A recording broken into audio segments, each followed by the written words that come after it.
I think my audio has just been fixed. Let me just try fix yours now. What a great start to the show. Nothing new though from us.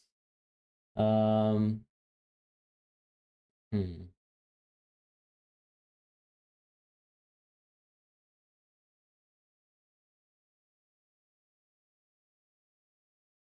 I'm gonna try this. What about now? Hey, hello everyone. Yeah, seems to be working. I can see some movement Yeah, in the audio. you're pretty quiet though. I am. Let me increase my I'll fix volume. that. No, that's fine. Okay. Amazing. Yeah. All right, cool. Well, welcome back everyone to the FPL Script with the delayed intro, but we're back with Blank Gaming 34, Season 3, Episode 25. It's our Gaming 34 preview, of course. Just quickly recapping Gaming 33. I did use my free hit. Did it go really well? Not at all. I feel like I got most of the mins right. I was really concerned about Rogers and Rashford and Bowen at the end of the deadline, and probably still made the wrong choice, but didn't get burnt for it. And then in the case of Mateta, probably still made another wrong choice here in terms of his minutes compared to Watkins. In that maybe I was a bit too low on Watkins's minutes, and then slightly too high on Mateta's minutes, but it was definitely the worst position to pick in this sort of free hit draft template. So I don't feel so bad about going Mateta. I just think it was like the most boring pick anyways, and I probably could have actually just dialed up my risk tolerance a little bit. And that's it. I don't think I was going to touch Trossard with the 10-foot pole, and he kind of destroyed. So yeah, what about you, JD? Yeah. Hi everyone. So yeah, I did slightly worse than Fran, but like Fran, I also played a chip and it didn't go well, I would say, because of I think the Mateta goal at the end. That was I think a big swing for Fran to at least feel okay with the free hit, even if he wasn't ecstatic. I think at least that made him feel like it was worth it. Yeah, And for me, I think that just killed any gains I had from the free hit because uh, I went from like +4 to -2 relative variance, relative performance to the prime sample. So other than the Eze goal, I would say, because I think everyone on free hit sold Eze. yeah, So that was, I think, the one positive, and the other one is again obviously Merino's injury is a complete like shock. I did not know he had something when he came off in the Ipswich game, but that's what I get, I guess, for laughing at Saka. So that's instant karma. that's fair. Did you actually underscore Saka with Marino? No, you didn't, right? You actually outscored with the assist. Yeah. No, Yeah. no. All I'm saying is, Trossard was there, but like I don't know, your thought process was probably different, but mine was simply that I didn't see Trossard getting enough minutes between now and 38. Clearly, I was wrong because of the injury situation. So, I think based on in the information we had, maybe it wasn't that bad of a call. Hmm. But I think calls like that were much needed for me to get anywhere close to, I don't know, whatever. I can't even talk about like what a target is right now, but at least to like 5 digits. So yeah, um, I'm not too happy about what's left in front of me because if double game week 36 does happen, it's not going to be great for my team. Having looked at the all the possibilities, unless it's like a Palace Man City double, in which case at least I have some players, but then that just means 37 is going to be a washout. So we'll have to see. But yeah, 3834, not too excited as you can all see. So we'll see what happens. Yeah, I mean, at the end of the day, it's fair. I still think 3 at 34 makes a lot of sense. And to be honest, there's just so many good picks on display. What will probably just Yeah. hurt the most this week is, just not having the right ones. I do think that a lot of the midfield picks are probably consolidated, and then the defensive picks seem like completely up in the air now. So why don't we Yeah. just go through? I guess this is what, like a full-on default review draft, or is it with tweaked minutes? I have tweaked minutes, which is why you can see someone like Sessegnon in the team. And I had Raul actually at enough minutes that he is level on EV with Welbeck. Mm-hmm. But when I guess if I run multiple solves, I'll probably get Raul in one of the solves. Right. So I don't think he's inferior in this game week.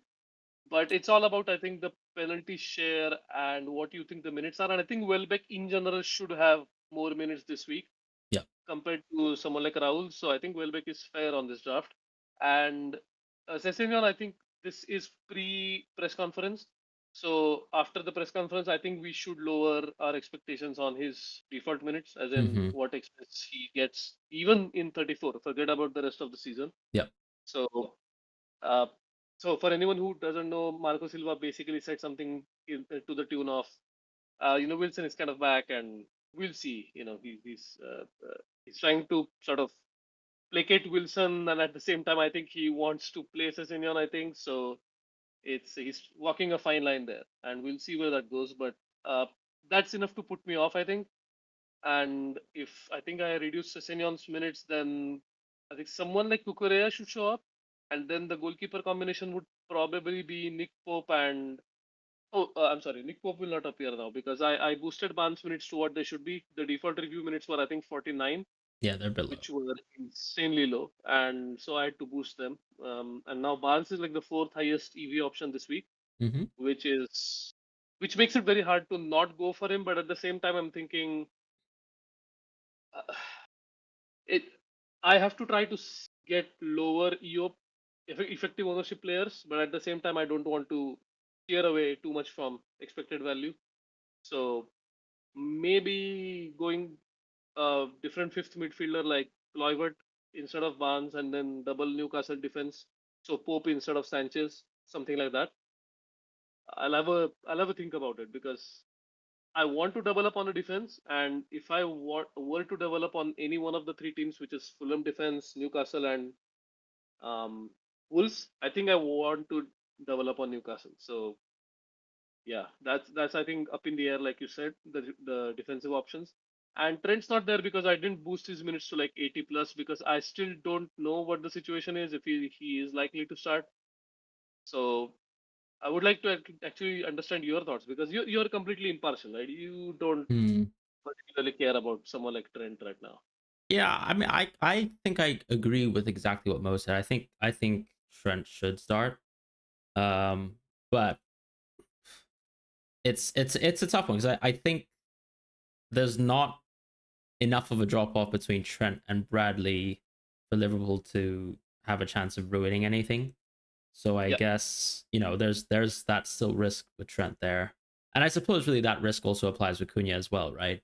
Um, and also for anyone who's actually just listening to this, I suppose audio wise, the draft actually is Sanchez and then Jorgensen as the backup goalkeeper. So just Chelsea defense there because their clean sheet odds are so high.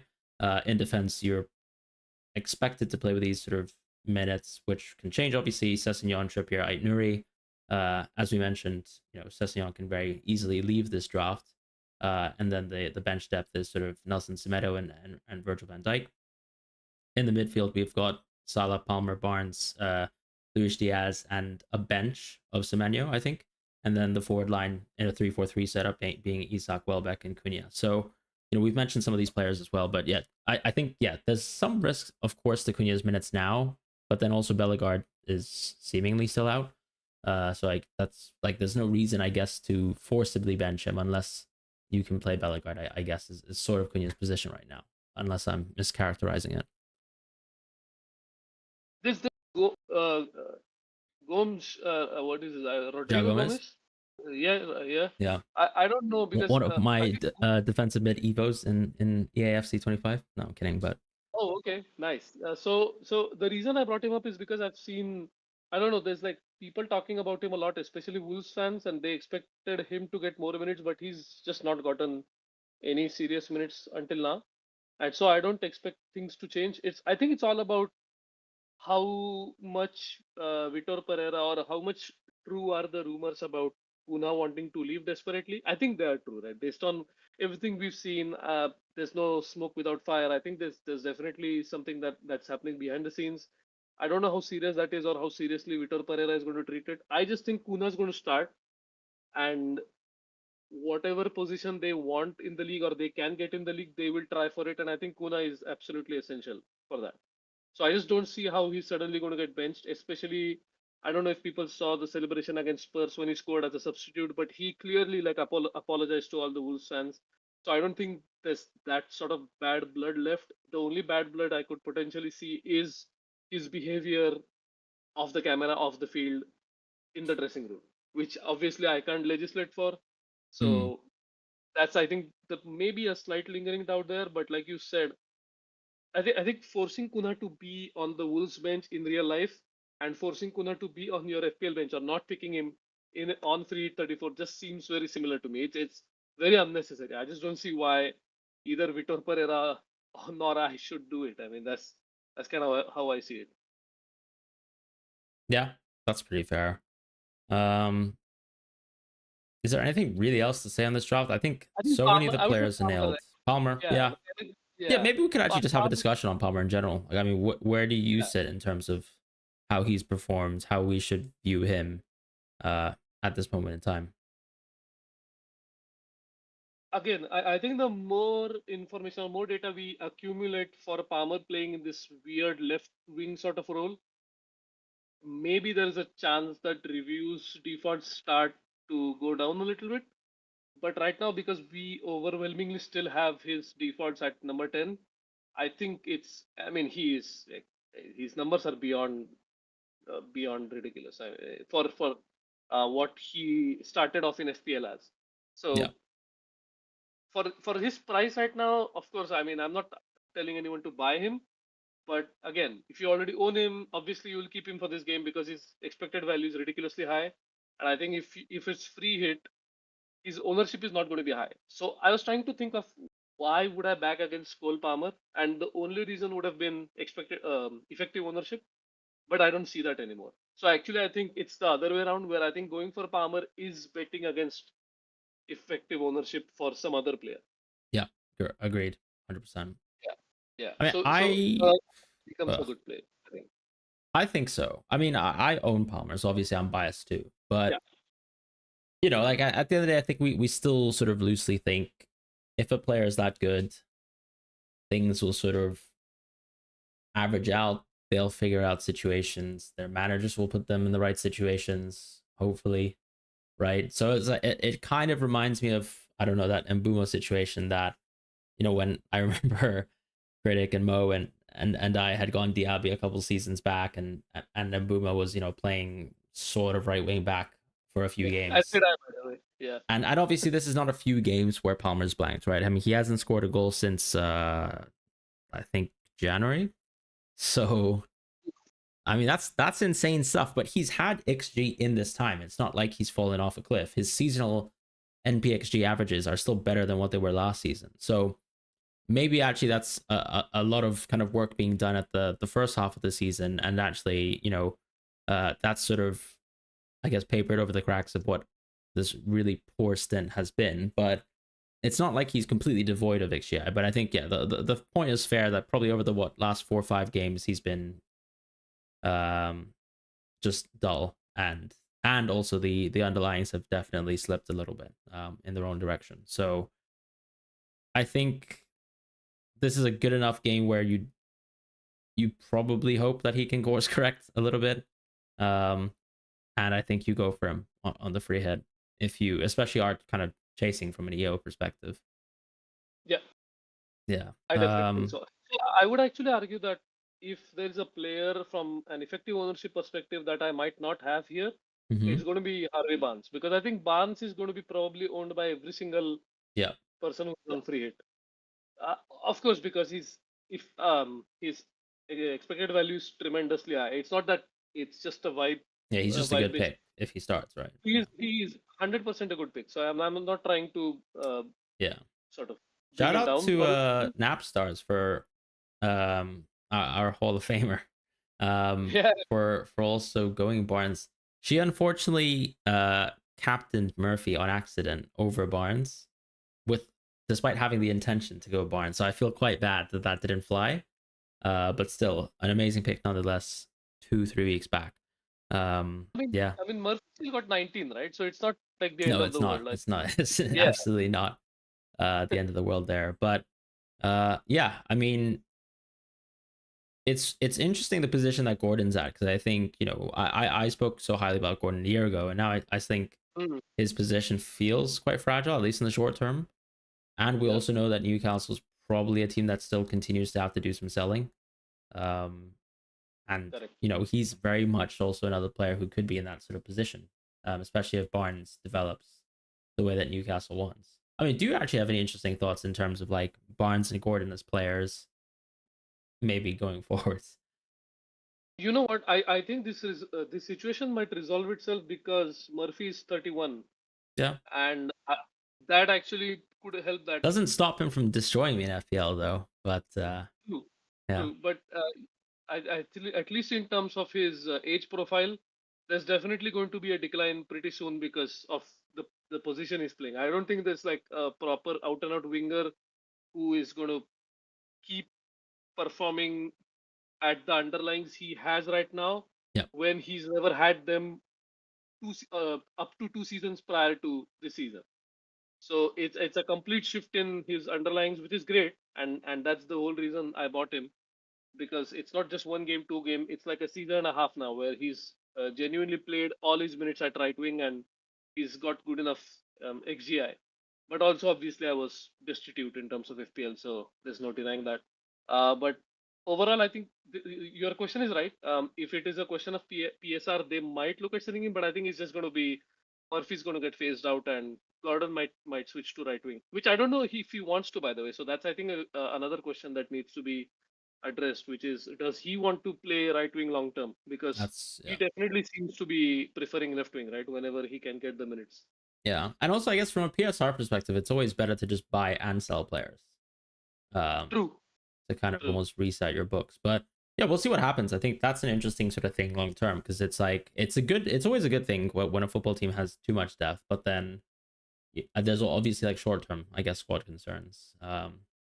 So yeah. Also, Newcastle is linked with someone like Liam Delap, as are United, but I think Newcastle will probably get him if they want him, Mm-hmm. because of the Champions League appeal and all of that. Even if he has to be a backup striker, so and I think that sort of would serve as a blueprint, right? If they phase out Wilson by buying someone like Delap, I think you should expect something similar to happen to Jacob Murphy, which is fair, I think.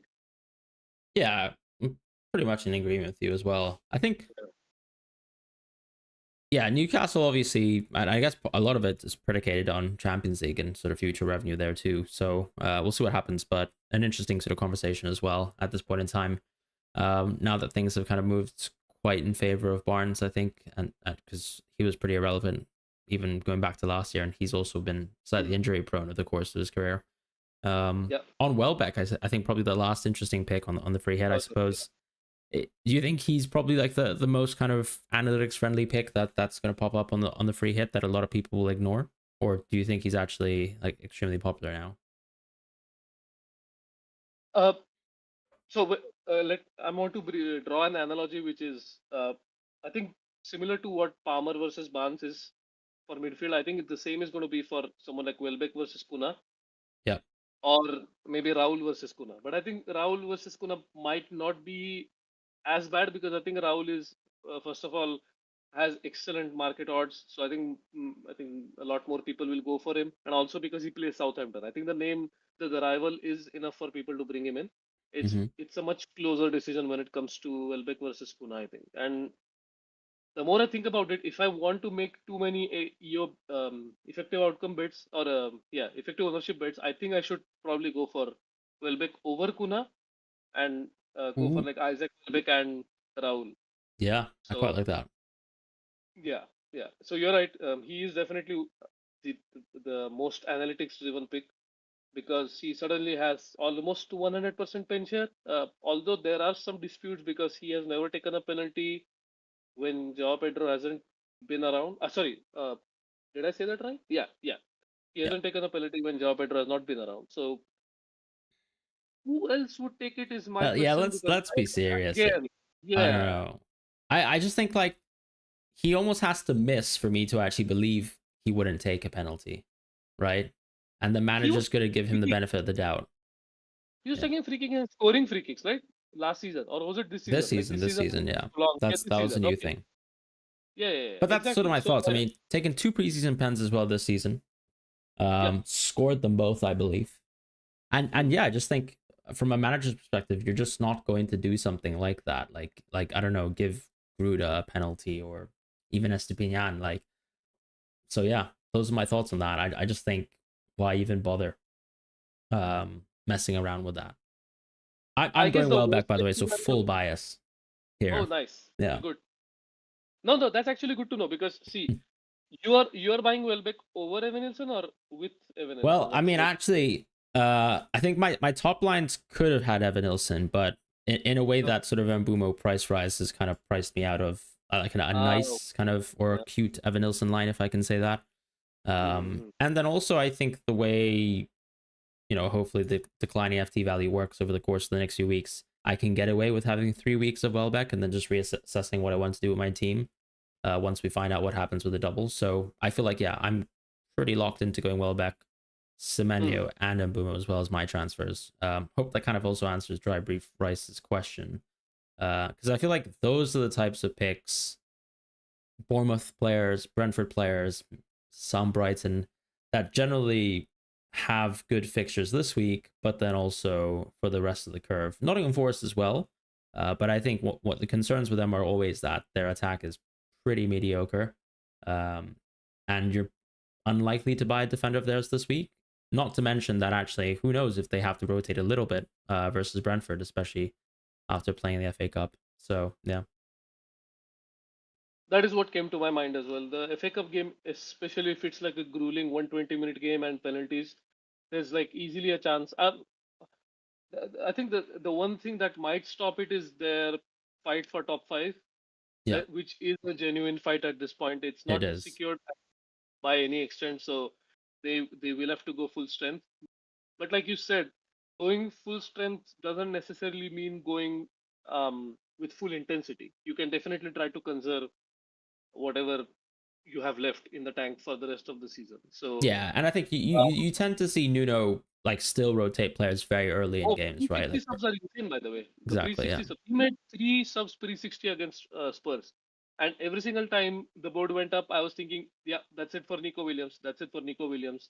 Didn't happen. He lost his clean sheet instead in the 93rd yeah. minute. Nico So, Williams, my goat, by yeah, the way, needs to get a yeah, clean versus Mbumo yeah, on my yeah. own team That's this week. Yeah, that's fine. I would be happy with that because that just means Mbumo blanked. So I'm okay with that that's if that true. happens. But yeah, I just kind of have to go for someone like Mbumo, despite the fixture being Yeah, pretty yeah, mediocre. He's just that good. yeah, Um, yeah. it's an interesting point too because I think on Mbumo, like he's pretty close with someone like Semenyo this week, I suppose, in terms of expected value. But obviously, you're spending a lot of your budget elsewhere. Um, Mm. do you think he'll probably be a popular? I imagine he's actually a popular free hit pick. He is actually, and Yeah. his EV is not that bad. So in not in this draft, but the draft I had before this, he was on the bench. Hmm. So I think it had Embumo instead of Barnes because I didn't clock Barnes had bad minutes. I just ran it without looking at him. Yeah. So it had Embumo instead of Barnes. I think that was the only change. I So see. he's sixth or seventh on the EV list. So he's not far off. Like if you want to go for him, I'm not going to begrudge you. But also I feel like that's like the most vanilla pick on a free hit. Yeah. It's fine if you want to like go for high effective ownership players. He's probably going to be the biggest. What's the term that live FPL has? Oh, Uh, like I don't know. Like, well, I mean, yeah, like is it a whatever. synonym for threat? I don't know. Yes, threat. That's the one. Yeah, the biggest threat.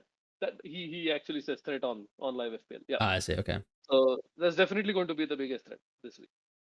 fair. All right, let's just jump into a little bit of MDMO because I think for people who are on free hit and also not on free hits, it's just worth looking at some of these considerations. Um, Sessegnon we've brought up. I do think maybe the analysis isn't so interesting with both Kukre and Sessegnon. They're kind of very bang on close in terms of how they're well rated. We talked about how there's a bit of a gap in terms of how the markets had sort of maybe been appreciating Kukurea as of late, and now things have sort of evened out. Whereas with Sessegnon, he's actually creeped back into like kind of almost a positive space for being a little bit more review favored. He just seems like an unbelievably good pick. And I think you mentioned it last week. I'm not sure, was it just in private or actually in the pod? But you No, basically in said, private. Yeah. yeah, After the stream. Yeah. yeah, you basically were telling me that he was what basically the most sort of price efficient pick in the game. Yeah. And no surprise, of course. I think we saw the value of that within that just Chelsea match. Very lucky to get that type of haul, of course. Kind of just threading the needle there before Fulham lost their cleans, but such a powerful pick, and also one of those picks where it's like maybe actually loses a little bit of value by being an early substitute because I think he's actually got so much XGI driving him. But Fulham, for the whole season, really have been a top 3-4 defense. So there's really just like no cons for a permanently starting Sessegnon. It's just that the minutes are a pretty big factor now in terms of decision making. Maybe any thoughts on Kukurea or any of these two players?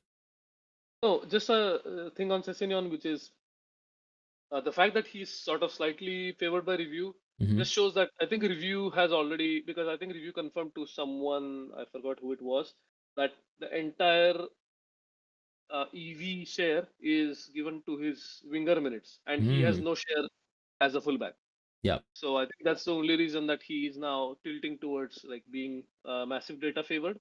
I don't see any other reason. I think there is a lack of data, which means that both market odds and review would be slightly doubtful on his and like the predictability of his output.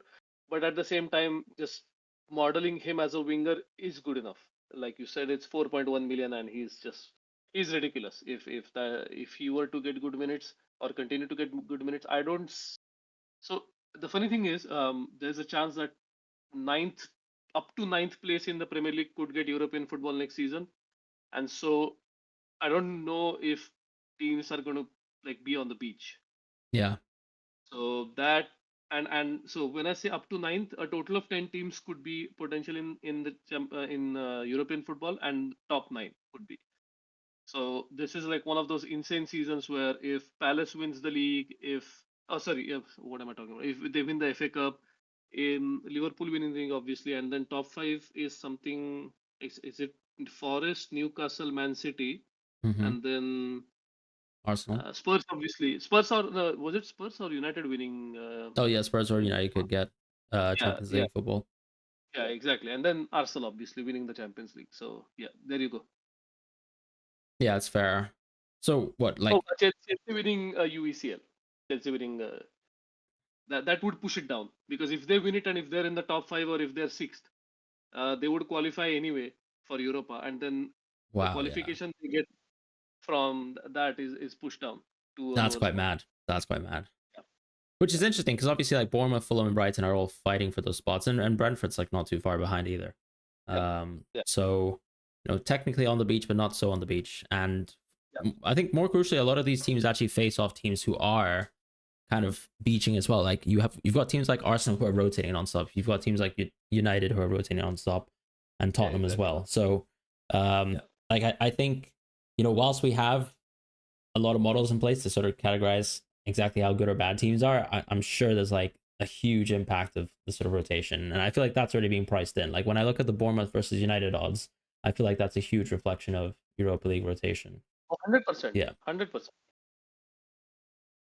Next one was actually a little bit more interesting. It's Cunha and Evan Nilsson. Not so interesting in terms of, I guess, the gap being quite small between MD and MO, but actually, I think Evan Nilsson's someone who has sort of been yo-yoing. So is Cunha. Uh, Probably, I think, as we mentioned last week, because some of the data sets now are so sensitive, and ultimately it's probably maybe also backing, I guess, some of the random benchings and starts for both Evan Nilsson and Cunha. Um, Evan Nilsson in terms of sort of production, having some great games recently, and then sort of tapering off, and then Cunha weird benchings, and obviously all the other Yeah, sort of non-pitch related actions. Did you ever consider Evan Nilsson on the free hit yourself? I did, but again, if I were to buy a Bournemouth attacker, I think I would start off with Kluivert, and then Hmm. I would go to Semenyo. And Really? so Are you saying that because because I'm doing that, or because you're? Because I actually no, no, no. think I would have preferred Evan Nilsson, but then there's so many good forwards as well. Exactly. So that's exactly what I was coming to. It's not about who is better than who. It's more about how many spots do you have. Hmm. And I just have more spots in midfield, unfortunately, which is why I would have to do that. But if I had, like, let's say four forward spots, maybe Evan Olsen would be the fourth. So it's not far Yeah. at all. Again, if you're not on free hit, I would prefer someone like Visa. But if you are on free hit, maybe you can consider him. Again, for my team, I already own Evan Olsen, so it's like a Hmm. little bit of a psychological thing as well. Like, I want to try to make as many changes as I can to my team. Yeah, I Otherwise, see what I mean. seems to, it starts looking like a very useless free hit, Which which is is a like completely mine, sort of basically. classic point. No, you're being self-deprecating, but I get what you mean.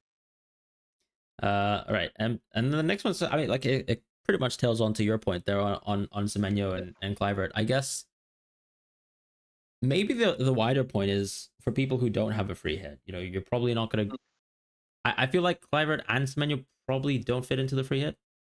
So easily.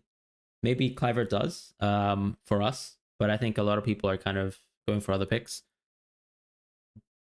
But the overarching point that I think is most interesting now is: are you happy to sell your Crystal Palace mids generally to the Bournemouth mids at this juncture in the season?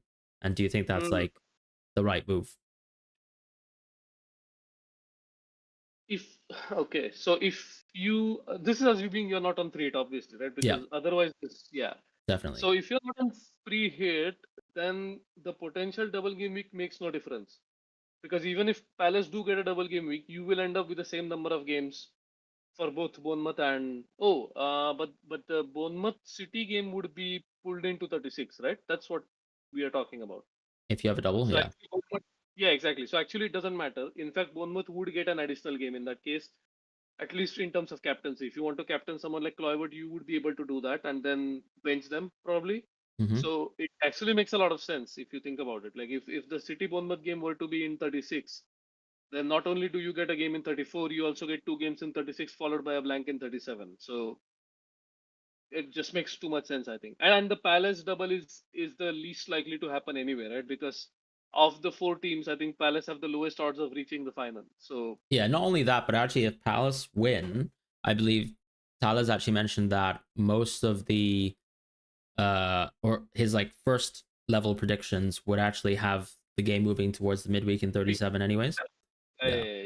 I forgot about that. You're right. So there's like a, for anyone who doesn't know, there's like a an Excel sheet that Tala sort of screenshotted, and there's like a whole bunch of scenarios in that where one of most of the scenarios for Crystal Palace versus Wolves is that the game still remains in 37. I actually forgot about that. That's a good shout. Yeah. Yeah, I wanted to actually share something, and I'll probably pull that up now. But it's actually basically one of Rob T's quote tweets um on Tyler, which basically Tyler's predictions, which Hmm. hopefully should illuminate it for us. So if I take a step back and just look at, just delete here. This one's not endorsed by review, but just this tweet hopefully gives a bit of a perspective on it. I'll just resize it so people can actually see what's going on here. But general gist is obviously on the top hand corner, you have the actual odds of what our FA Cup finals should look like. And then you actually have them matched against what Tyler's predictions are. Now, I think Tyler's predictions might be subject to change. These are probably not his last set of predictions because I think Rockstar mentioned actually that even Game Week 37 Thursday, I believe, is now like also a possibility for some games to go into. So that actually kind of muds double Game Week 36 a little bit more, as far as I understand. Um, so as you can see, there's a lot of mentions of the Wednesday, right, or the Tuesday rather, on 36. Am I understanding this correctly? So game Mm-hmm. week 37 is immediately is after the final, or is it before the final? Game Week 37, like what, the FA Cup final? Sorry, yeah, Correct final, yeah. like are you talking the midweek or so? Because Game Week 37 is Mid- basically the same time as the final almost. Exactly. Yeah, So that's what I was coming to. So it's the same weekend. It's just that that Sunday time slot would be. Is it a Sunday or a Saturday? the final. Yeah, I'm assuming it's The a Sunday, finals, I right? think 17th of May, so that's a Saturday. Oh, Saturday. Okay, yeah, that's what I read because Dale from ESPN was talking about how they promised a Sunday final and then they sort of reneged on it.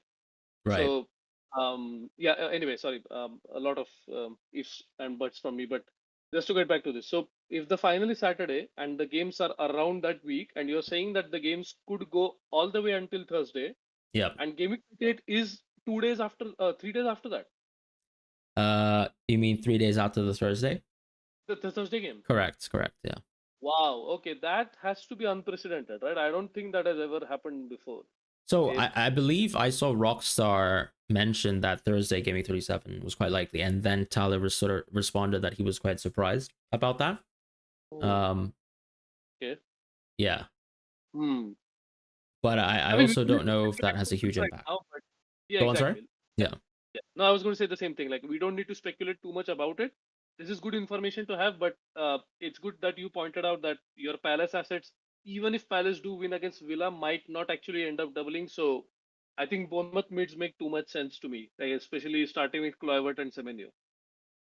Yeah, and I think I mean that has pretty much nailed my decision because instead of like going for Saliba to a bit of a more risky defender, I think the idea of just simply going for a Bournemouth mid, which is just robust Yeah. as can be, is what's appealing to me at this moment in time. So yeah, but yeah, good little segue there. Let's just jump back into some of the considerations, more so for the free hit. Strand Larson and Raul both quite market favored. I was sort of speaking to you on this before we started the stream, but it does feel quite likely to just be how poorly the markets rate these relegation teams Yes. and them just being Or sensitive to them. relegated teams. I think that's has to Yeah, be the key difference true. because until they were on the brink of relegation, I don't think they were being rated as badly. But as Yeah. we saw, even with something like FPL, which I think is a lot grassier than even market odds these days because of all the algorithms, Mm-hmm. they introduced the dark green fixture for the first time. I think uh, since they started doing fixture ticker, and that has been Southampton and Leicester. Let's ignore the fact that United is now demoted to number two, which is light green on that list. But yeah, they might have actually looked at the odds, like you said. It might reflect certain teams not prioritizing the Premier League. Yeah. I mean, yeah, I mean, I don't know if I'd go for Strand Larson just because he doesn't have pens, but Raul is definitely like he feels so good on the free hit. Oh, I think, 100%. yeah, 100%. Yeah. right. That's kind of our MD versus MO segment done. We did have a question in chat in terms of captaincy. I think that was raised by Kearney as well, just in Yeah. terms of the questions on Salah, Isak, and Cunha for himself. I don't think we had Cunha rated so highly as per review, but with with our kind of rough expected minutes, basically assuming that Barnes starts and doesn't get hooked, at an early unprecedented time, this is kind of our list: Salah, Isak, Palmer, Barnes. But I have to say Salah and Isak are more. Salah actually is actually far and away above the rest, right? Because we're starting to see reduced Isak minutes, and I feel like the market odds have sort of acknowledged the gap as well because Salah's goal scoring anytime odds I think are actually just better than Isak's, which is pretty insane considering Isak has the better game on paper. Yeah, yeah, no, definitely. And I think one another reason could be the fact that Ipswich could be the last chance for Isaac to get some real rest Mm-hmm. before he's again, he's playing the rest of the games. So could we see like a 65, 68 minutes up for Isaac? I think that's definitely on the cards. Of course, the main point is what's going to happen in those 68 minutes is probably going to be good enough. Yeah, But, just in case people are thinking about captaining Isaac, the minutes should probably put you off. yeah. And yeah, Salah, I think, I mean, again, I despise this because Are the, you the captaining easier, Salah? see again, the easier this decision becomes, the less I can potentially gain rank. Because the whole point of trying to go without Salah when I wildcarded was this. And because Holland got injured, I had to buy Salah, and then Salah, since then Salah's done nothing. And so my gripe with Salah is going to continue. and we can rehash it when we do like the season review, where Yeah. like my half of the pod will probably be just Salah bad or Salah trash or whatever, out of spite. Not that he is a tremendous player and probably one of the greatest ever Premier League players, but yeah, I think I'm gonna have to captain Salah. Unfortunately, it's just such a shame. Same with me. I think it's kind of hard to bypass that. But actually, I mean, you kind of mentioned some of those free hit ownerships. I think Praz has shared some of the analysis that's come from Solio Analytics in terms of the ownerships this week for the free hit, and I can see Isak, Cunha, Salah, Nuri extremely high up there as well. So you know, I feel like your idea of bypassing Palmer makes a lot of sense, but I also saw Palmer super high up there too, and Barnes. So we'll see how things go. I think it's hard to ignore Palmer though, just because of EV, I would say, and you know, Barnes is so high up there as you can see even with captaincy. I feel like part of the free hit where we're gonna get a lot of value is just those defenders that we pick, and then that third striker, which I'm sure is like a big rotation pool, because people are also probably slow to react to the Raul news, which is now, I think it's been he's been emboldened, right, as a pick. You know what the real question is? So there's a multiplier for all of these percentages, right? Mm-hmm. Which is how many teams are free hitting in 34, Yeah, and that actually should be driving my decision making, true. especially because I'm trying to uh, move towards risk. And in terms of that, I actually this sort of reshapes my perspective, because I think Wood is probably going to still be my biggest threat You think so? in terms of yeah, in terms of EO. I still think Wood is potentially going to be the biggest threat. I don't see. Oh, sorry. I mean, obviously Isaac could be above 100%, but I don't see how he's going to be too far above But 100%. wood of the free hit or wood in general? No, no, in general, in Because general. I think Wood's EO last week was super low, as far as I saw. Hmm. That's actually also true. I forgot that he got like a tremendous number of price drops in a Yeah, row. So which I means think that he's been mass sold, yeah, because I just had to look yeah. at local statistics. No, And to be I'm fair, it wrong. was I'm EO for last week, so maybe a lot of people. I doubt people benched him though.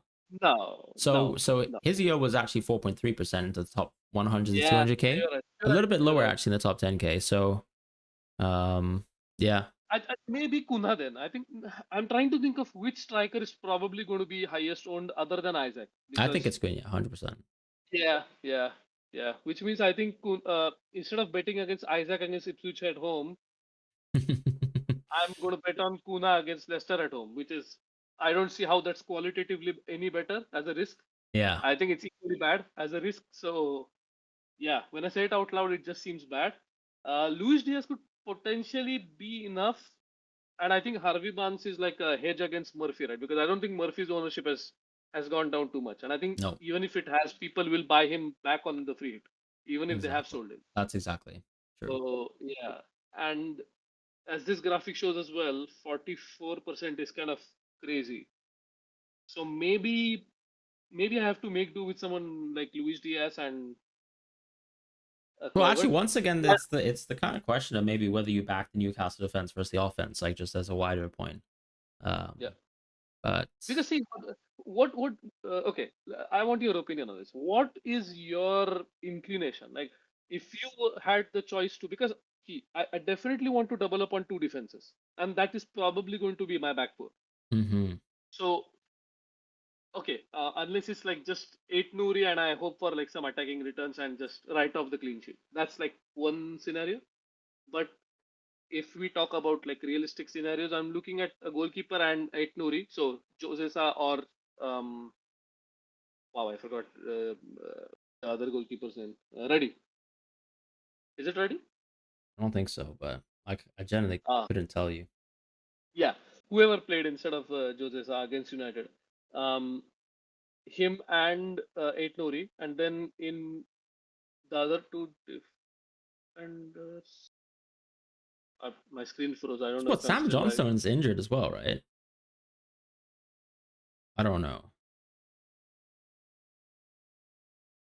Oh, it was Bentley who Hello? played. Go on. Can you hear me? Hello? I think we've lost Shadow, or Shadow's lost me. Yeah, I'm here. I'm here. Yeah, no, it was Bentley actually. Because I was trying to think Bentley, my about bad, Johnston, but he's my bad, injured. my bad. It's Bentley. Yeah, yeah. Did you watch that So I game? United versus Wolves. I had two screens. Like I I had see. whichever one was the better game on, Yeah, and I I had can't say this. that was the game of football I watched. Because it was That's probably yeah, the least relevant game of football on that evening, and it was awful, right? In terms of the horrendous. It's yeah just quality of the game. it's so bad, honestly. But yeah, sorry. Coming back to this. So what is your thought? Like, which two defenses would you want to back? I think I'd back Chelsea if I was kind of trying to go against the field for a fair bit. Their clean sheet odds are pretty high as well.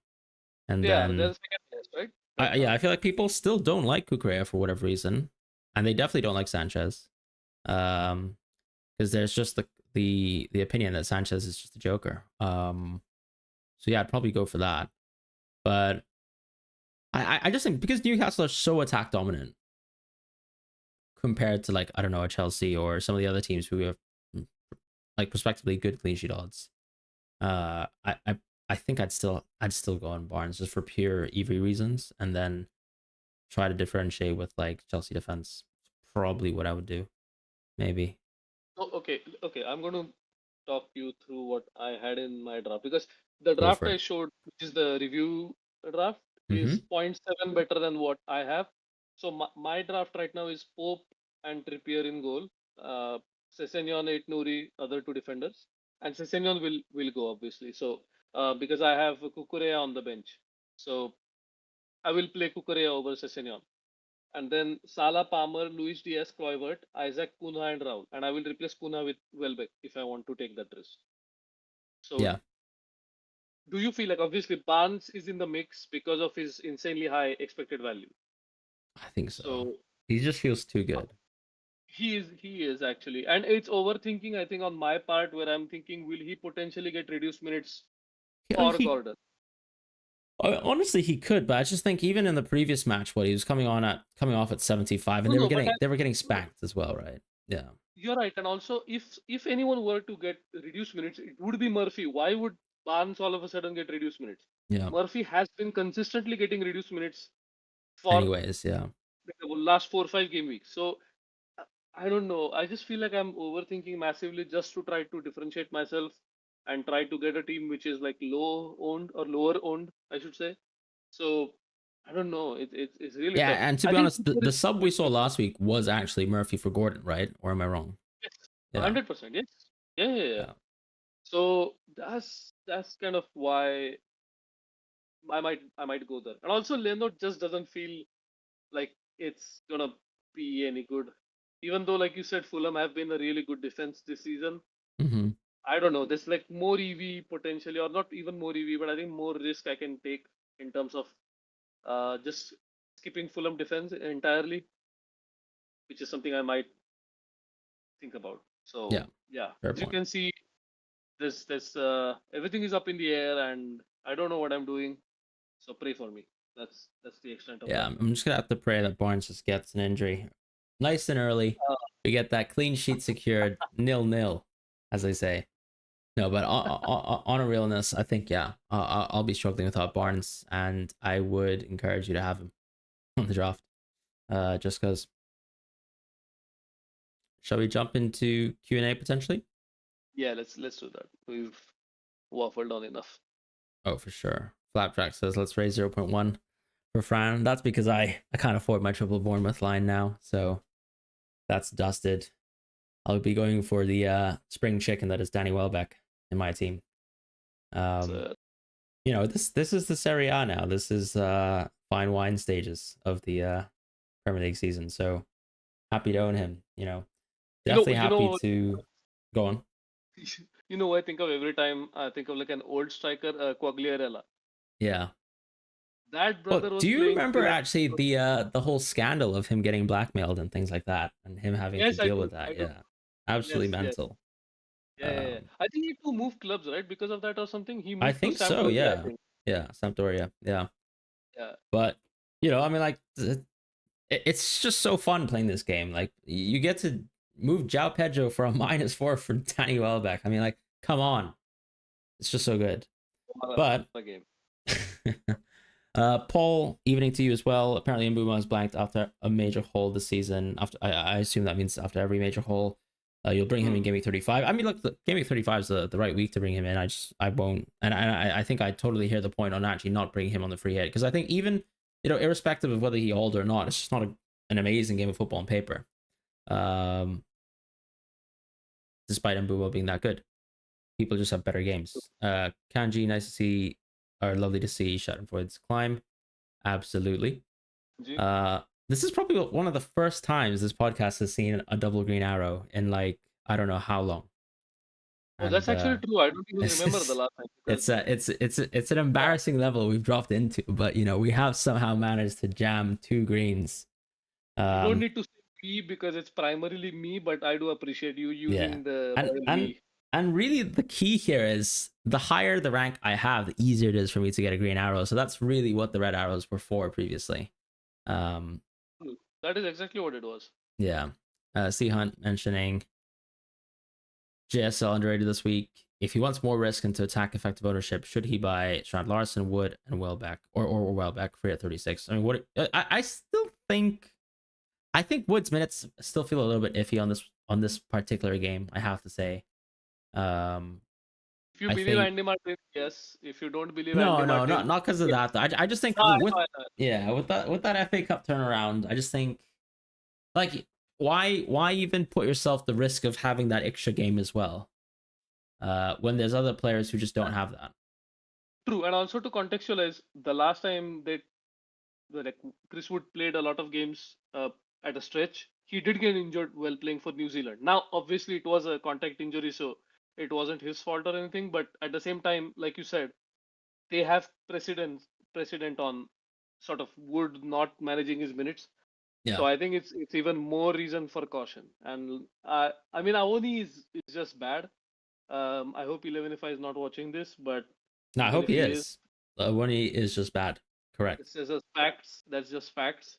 So I just don't see why they would risk Chris Wood, like you said. But if you are talking about risk, I think potentially Welbeck, because I'm trying to think of what scenarios. So if you want to exclude Game Week 36 and you get all the doubles you want in the world, what exactly are you looking for the rest of the season, right? And I think 34, 35, at least 2 game weeks you get 100% Welbeck on penalties, and then you miss 36 because obviously you're free hitting. So is it that appealing, or I think the West Ham game is probably the best one, right? Anyway. Yeah, I think so. So I don't know. It's kind of a tough call, but I think Welbeck should probably be that guy, because I think JSL doesn't have penalties. So I don't know why you would buy him in the first place. I mean, like, 36 in general is just amazing for Wood. It is. I think the fixtures, like I think, yeah, double or not, Wood actually has really, really good fixtures. I think what I don't love so much is he really just has really subpar npxG. Does. And then again, can you, if Forest qualify for the final and their double game week is in 36 against West Ham?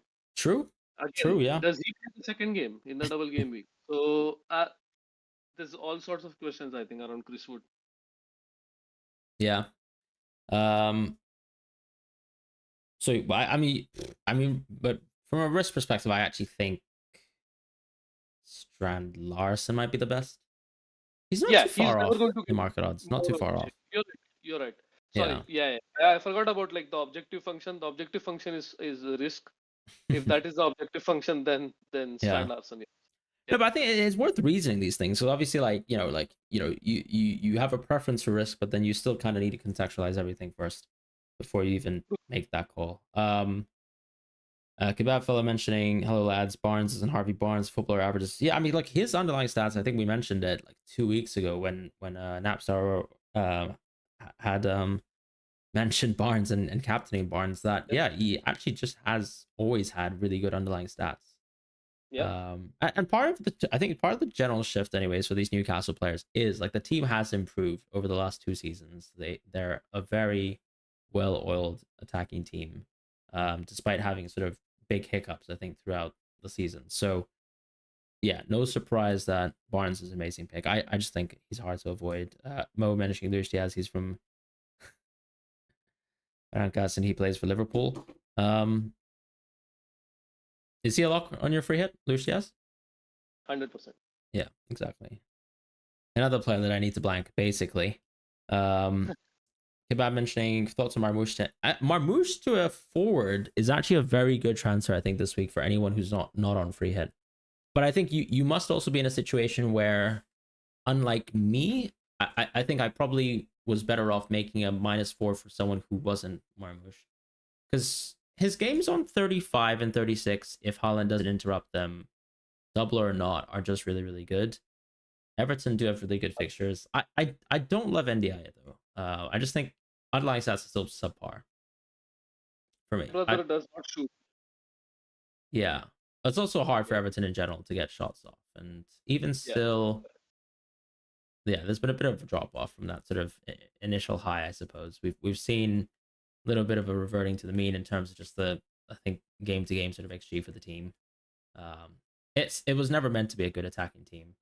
So I think Yeah. what Moyes did Yeah. was lovely for our kind of assistant manager play and all, but otherwise it's been dull.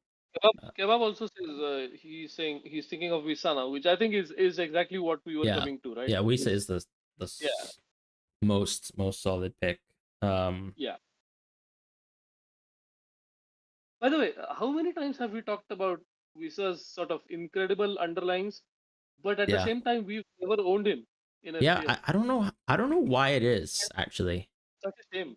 I actually wonder if it's like partially because it's maybe there's like some soft bonus aspect on him as well. Like he's a bit of a BCMer. Oh, oh, He's an that's offside actually merchant. a fair point because he has, I think, almost perfectly matched his XG per 90 this season Yeah, with goals per 90. So it's not like he's missing. I mean, that doesn't show if he has he's missed been a lot of amazing, big I games, think. but And he's I been think amazing. at this tail end of the season, with Brentford actually having better games than most, he's probably the third best striker in the game. Mm. Uh, maybe the second. But it's so close between like Evan Nilsson and Cunha, etc. Like if you told me Evan Nilsson and Cunha had perfect minutes up until the end of the season, I'd probably think you're right. But then, Cunha, he's got X head loss. Evan Nilsson, I think he'll be fine. So you're running these kind of options quite close. Wisa just feels pretty impervious as a pick. He's just a little bit more expensive than Evan Nilsson, right? So I guess if you mentioned NDIA, like he's another pick who is just cheaper. So there's definitely a And price on point the other thing thing, too. right? Yeah, because I think earlier in the season for Double Game Week 25, we were still not sure who was going to be the penalty taker until NDI took a pen against Brighton. Yeah, And I think that was when we knew for sure who was the penalty taker. And now that we know that he is, there's at least one aspect where you can rely on him. But that's, I think, the only aspect you can rely on. There's just yeah. no shots for 90 that stand out. There's no other stats that are shot like back him at all.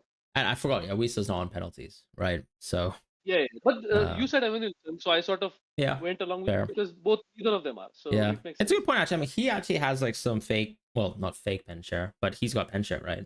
Still, Evan Wilson? yeah, because Look, Clivert's Kluivert minutes aren't perfect, right? is on 98 and 99%. Yeah, but it doesn't So work like that because no, I know it's not it's 100%, yeah. but uh, okay, let me check I think what he's Evan got at Wilson least is on. 15% or something.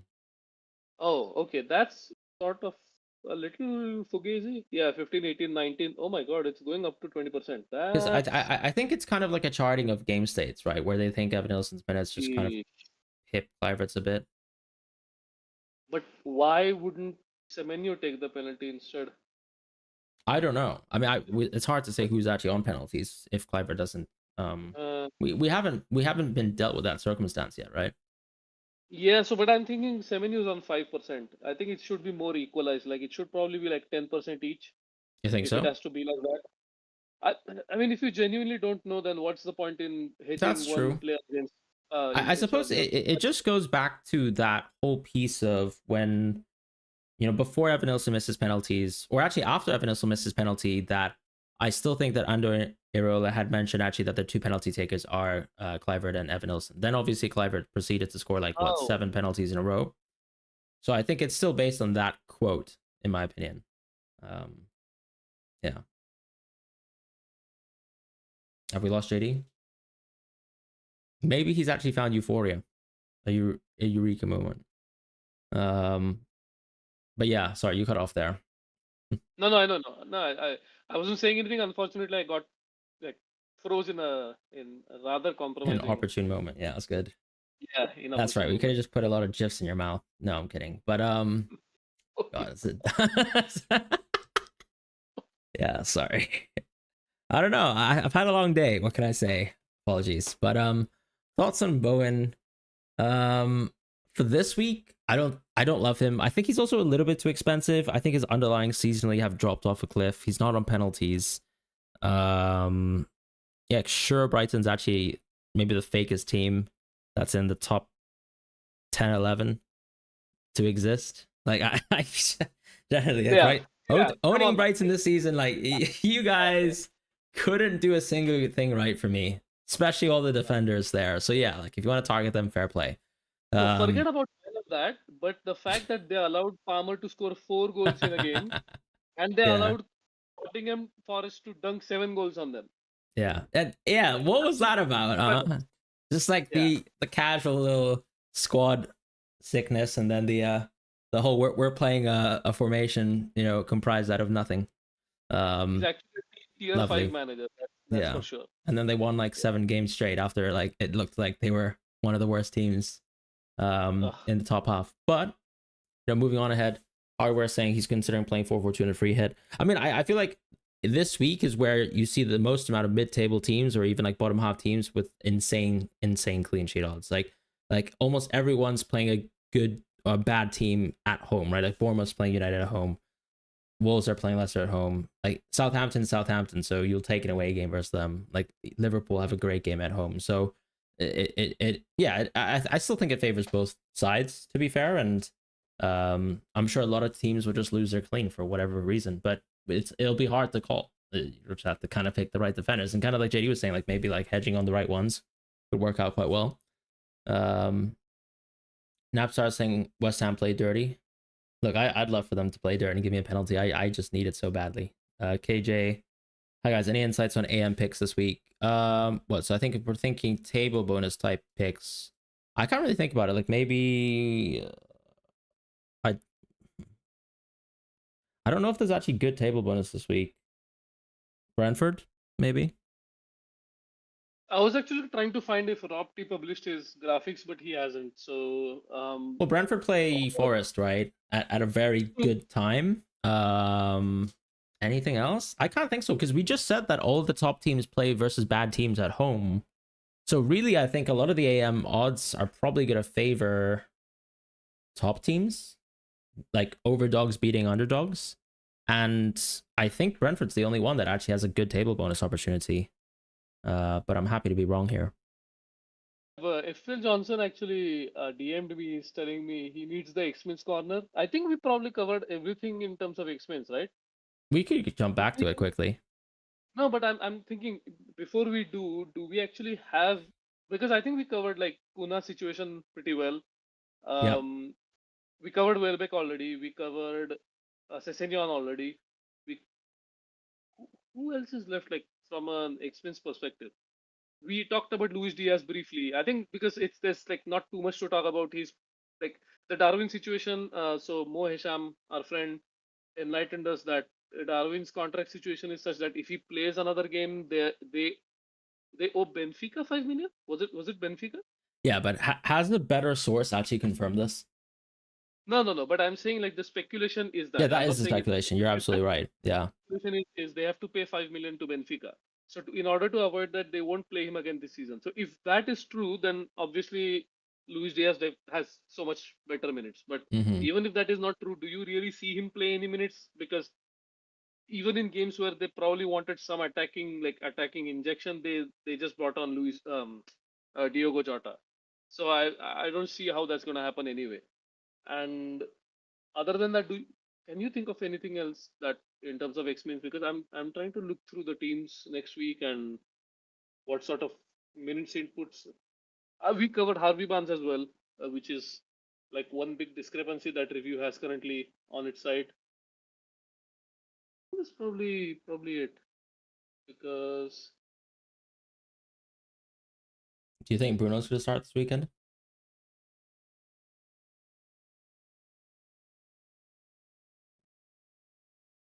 yes, Yeah, because he's had almost too much rest now. But he could be subbed think early, right? Just the flip side of it. yeah, Yeah, I'm yeah. thinking like a 60-70 minute sub right now Mm, because it's I think Amorim is running into the danger of discounting the league too much. yeah, It's going to look bad. I mean, come on, man. Even if we do end up finishing 16th, it's horrendous.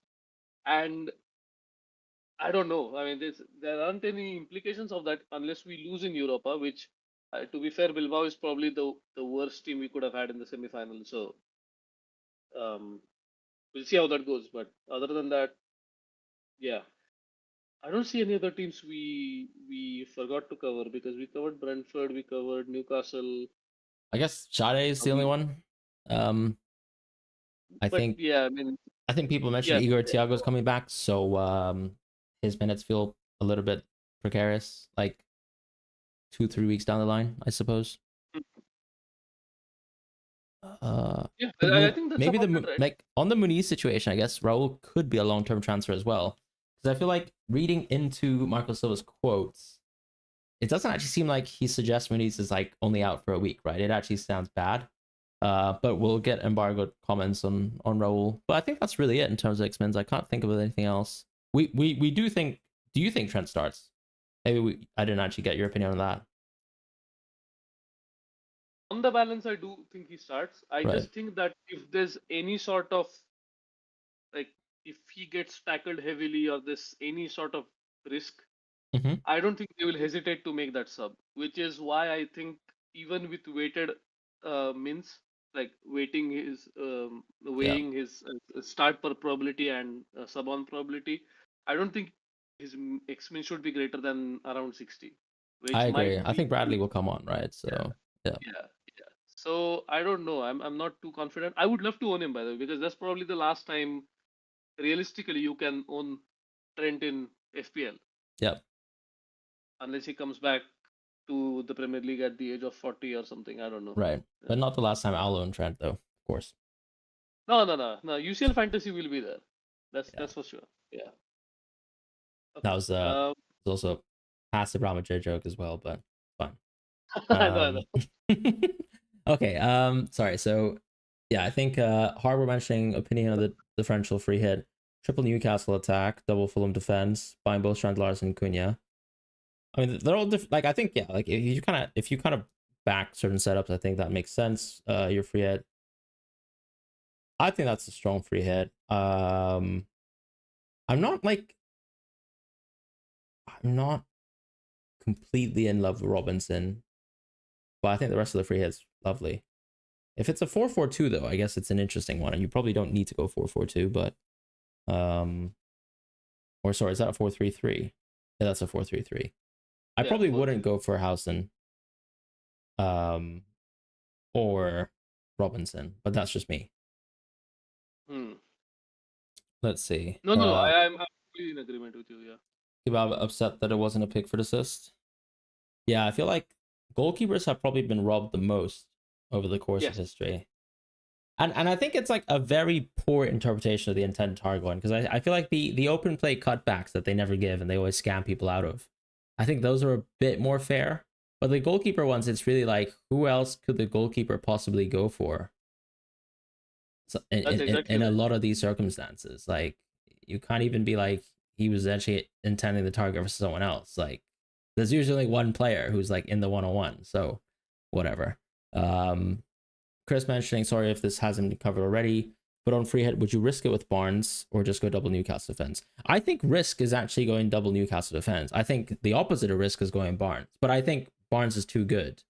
So we're talking about risk in terms of effective ownership. Not so much in terms of, I guess, EV, gains or losses, because I think there's enough defenders that cover Newcastle defenders for value, but definitely not enough midfielders who cover Barnes for effective value. So yeah, it's technically unfree risk. Hardware, or sorry, choose one. Mbumo. Maybe I'll leave this one too. Mbumo, Clivert, Barnes on the free hit. Who would you go for? Ooh.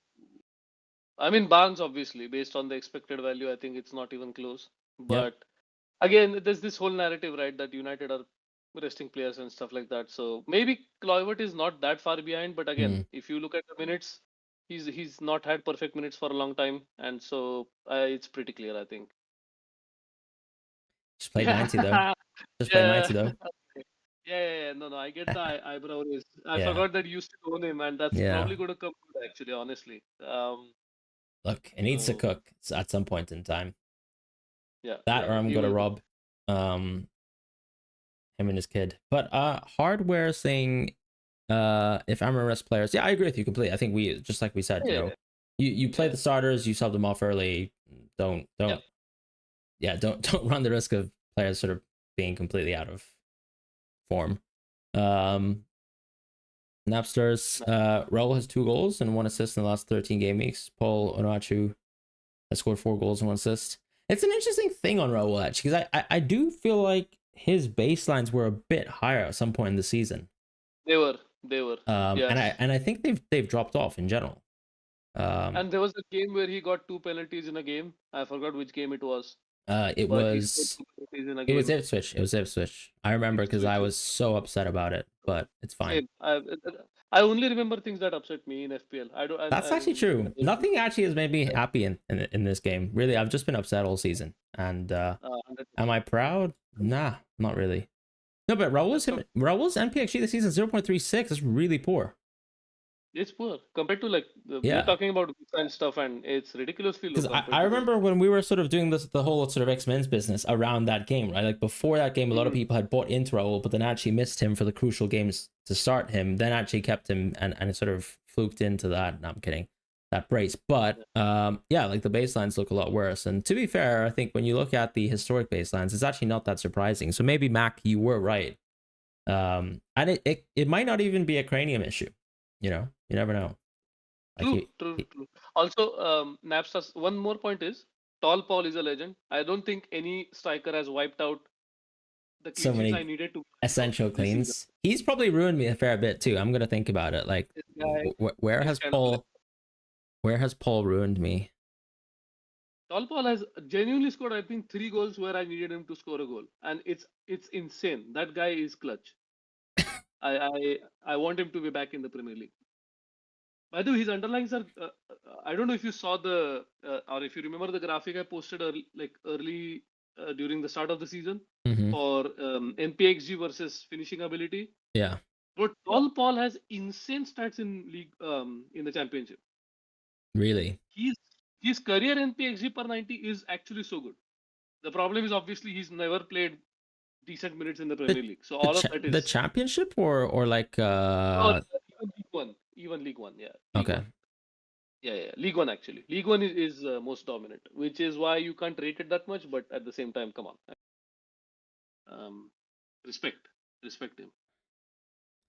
Or is it the Belgian stats, the Belgian league stats?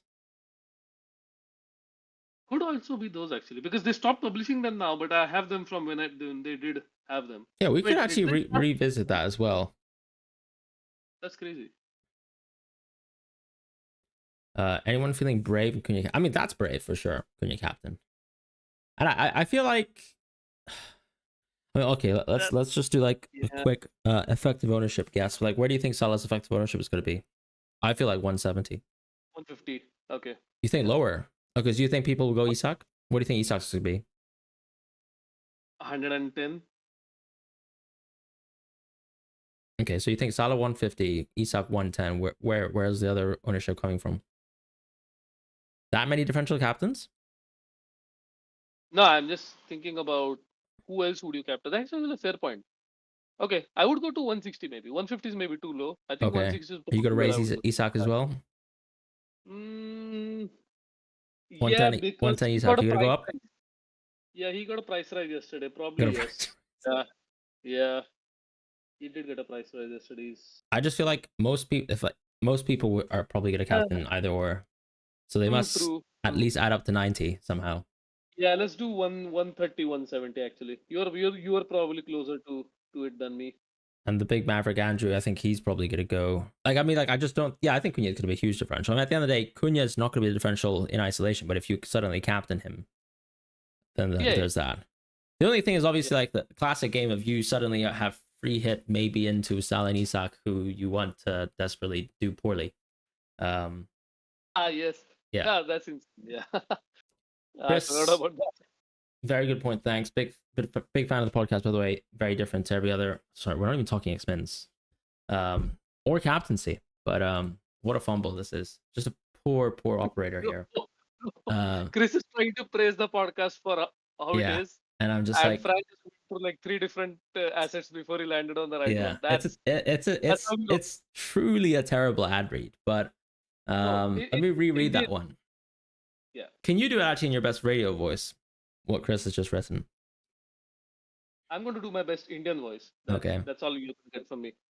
So Chris is saying very good point. Thanks. Big fan of this podcast, by the way. Very different to every other FPL podcast with the analytics focus. I appreciate that. So big up, yeah, FPL we Script, and appreciate you thank you. and everyone else who's listening or Yep. listening later.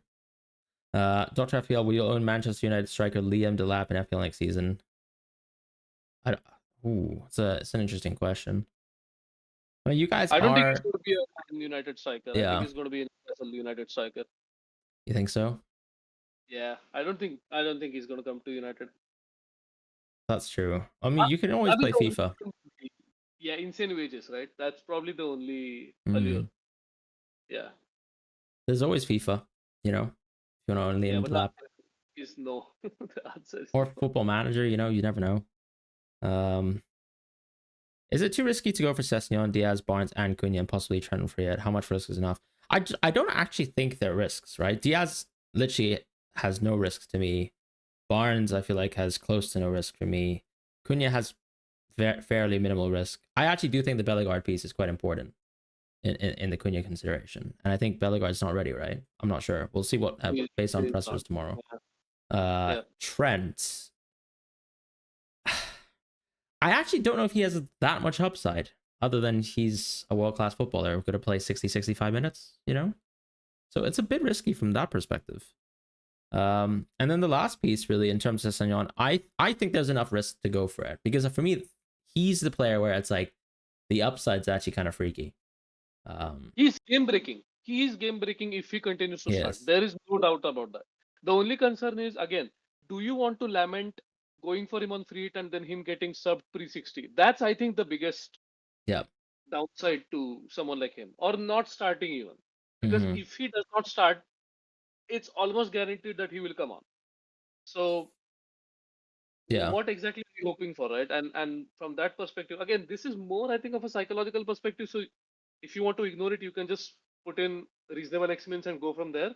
But again, with xMins, they don't break down into if a player starts and if a player doesn't start. So you have to run multiple simulations and worlds where it starts and worlds where it doesn't start, and then Mm. you look at the outcome, which is not something that people necessarily have the computational power to do or the will to do, if I'm being honest, because that's just I almost put myself to sleep talking about it. So uh, on the face of it, I still don't want to go for it, but I do understand why people do. It's just insanely good how broken he is as an asset. Andrew asking who will have bragging rights or penalties next season. I think it's Bruno 100%, but I think he might do the thing where he used to do with Rashford, where he kind of like gifts penalties away. I think that's probably going to happen like that.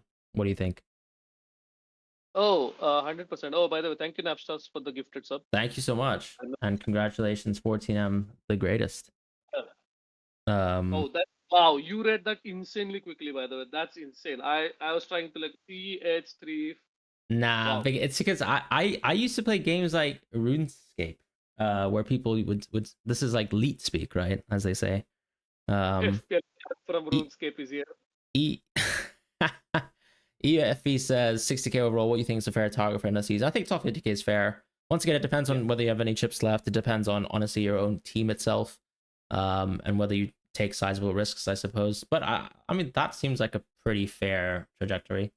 You could probably do better though. Like top 30K is like in a good range if we get lucky.